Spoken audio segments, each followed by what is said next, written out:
अगले टॉपिक में, इसी लेक्चर में हमने एक और भी छोटा सा टॉपिक पढ़ना है, एसी सर्किट्स के बारे में। ठीक है, एसी सर्किट्स जो है ना, ऐसे सर्किट्स हैं जिनमें सोर्स के तौर पे हम अल्टरनेटिंग करंट जनरेटर यूज करते हैं। डीसी सर्किट्स में क्या था, सोर्स के तौर पे बैटरी थी जिसमें डीसी करंट फ्लो करता है, डायरेक्ट करंट। लेकिन यहां पर सोर्स के तौर पे क्या होगा, alternating current generator. DC circuits में आपको याद होगा, करंट की वैल्यू को कम या ज्यादा करने के लिए हम रेजिस्टेंस की वैल्यू पे डिपेंडेंट थे, रेजिस्टेंस को कम या ज्यादा करते थे। लेकिन यह बात याद रखें, अल्टरनेटिंग करंट सर्किट जो है, इसकी स्पेशलिटी यह है कि यहां पर अल्टरनेटिंग करंट को कम या ज्यादा करने के लिए सिर्फ रेजिस्टर काफी नहीं है, हम रेजिस्टर के साथ साथ इंडक्टर को भी यूज कर सकते हैं, कैपेसिटर को भी यूज कर सकते हैं। इंडक्टर हमने चैप्टर 15 में पढ़ा था। सामने आपको तीनों कंपोनेंट्स नजर आ रहे हैं, यानी हम रेजिस्टर को भी अल्टरनेटिंग करंट जनरेटर के साथ कनेक्ट कर सकते हैं। इंडक्टर, जिसकी इंडक्टेंस को कैपिटल एल से जाहिर करते हैं, उसको भी कनेक्ट कर सकते हैं। कैपेसिटर, जिसको कैपिटल सी से जाहिर किया जाता है, इसको भी कनेक्ट कर सकते हैं।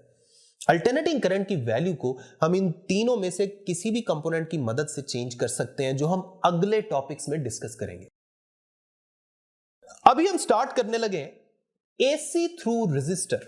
यह एक छोटा सा शॉर्ट क्वेश्चन है, लेकिन इससे जो अगले टॉपिक्स है ना, वो लॉन्ग क्वेश्चंस है। एसी थ्रू रेजिस्टर क्या है? सर्किट में सिर्फ एक रेजिस्टर लगा हुआ है और इसके साथ हमने एसी जनरेटर लगा दिया। और एसी जनरेटर का सिंबल मैंने लास्ट लेक्चर में आपको बताया था। ये एक सर्कल आप देख रहे हैं और साथ इसके अंदर एक कर्व लाइन देख रहे हैं, साइन कर्व।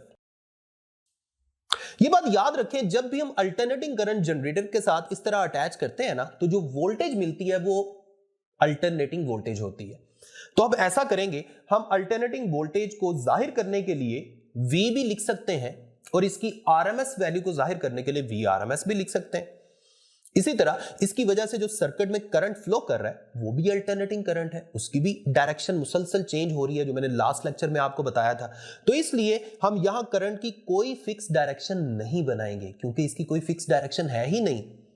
ये इसमें तो चार्जेस मुसलसल वाइब्रेट कर रहे हैं। और करंट की वैल्यू को I से भी जाहिर कर सकते हैं। अगर हमने स्पेसिफाई करना है तो हम IRMS के साथ भी जाहिर कर सकते हैं। तो देखें, जो वोल्टेज हमने सप्लाई की थी वो थी V is equal to V nought sine theta, और इसका ग्राफ भी आप साथ देख रहे हैं, ये हमने लास्ट लेक्चर्स में समझ लिया। और साथ ही साथ इसकी वजह से अगर मैं ओहम लॉ अप्लाई करूं तो गौर करें, ओहम लॉ के मुताबिक I is equal to V over R, V की वैल्यू पुट कर दें, V nought sine theta divided by R। V nought क्या है? Peak voltage. पीक वोल्टेज को रेजिस्टेंस से डिवाइड करेंगे तो जो करंट आएगा that would be peak current, maximum value of current. तो ये बन गया I is equal to I nought sine of theta. और I का ग्राफ भी आप इसी ग्राफ के साथ देख रहे हैं। एक कलर में आपको वोल्टेज का ग्राफ नजर आ रहा है और दूसरे कलर में करंट का ग्राफ नजर आ रहा है। आप गौर करें, ये दोनों ग्राफ इकट्ठे जीरो से स्टार्ट ले रहे हैं, इकट्ठे पॉजिटिव मैक्सिमम पे जा रहे हैं। सिर्फ इनकी पीक वैल्यूज में डिफरेंस है, अदरवाइज कोई भी डिफरेंस नहीं है। इकट्ठे फिर जीरो पे आ रहे हैं, इकट्ठे नेगेटिव मैक्सिमम पे जा रहे हैं, इकट्ठे जीरो पे आ रहे हैं। मतलब क्या हुआ? मतलब यह है कि इनके फेज में कोई डिफरेंस नहीं है, और यह हमें इनके फॉर्मूलों से भी नजर आ रहा है। देखें, दोनों के फॉर्मूलों में साइन थीटा दोनों का फेज एंगल बिल्कुल एक जैसा है। So phase difference zero. तो सबसे इंपॉर्टेंट पहली चीज एसी थ्रू रेजिस्टर के केस में, that the phase difference between supplied voltage and resultant current is zero. ये पहला पॉइंट हो गया। अगर आप इनके फेजर वेक्टर को भी शो करना चाहें तो वो भी सेम डायरेक्शन में होंगे। अगर आप वोल्टेज का फेजर वेक्टर बनाते हैं इस तरफ VRMS की लेंथ के साथ, तो करंट का भी बिल्कुल सेम इसी डायरेक्शन में होगा। दोनों का फेज डिफरेंस तो जीरो है। इसी तरह अब आप बात कर सकते हैं power dissipation through resistor. Power dissipation का फॉर्मूला चैप्टर 13 में हमने पढ़ा था। क्या था? वो था P is equal to VI। यहां पर आपने एक एडिशनल काम करना है। यहां पे V और I की वैल्यू कांस्टेंट तो नहीं है, वो तो मुसलसल चेंज हो रही है।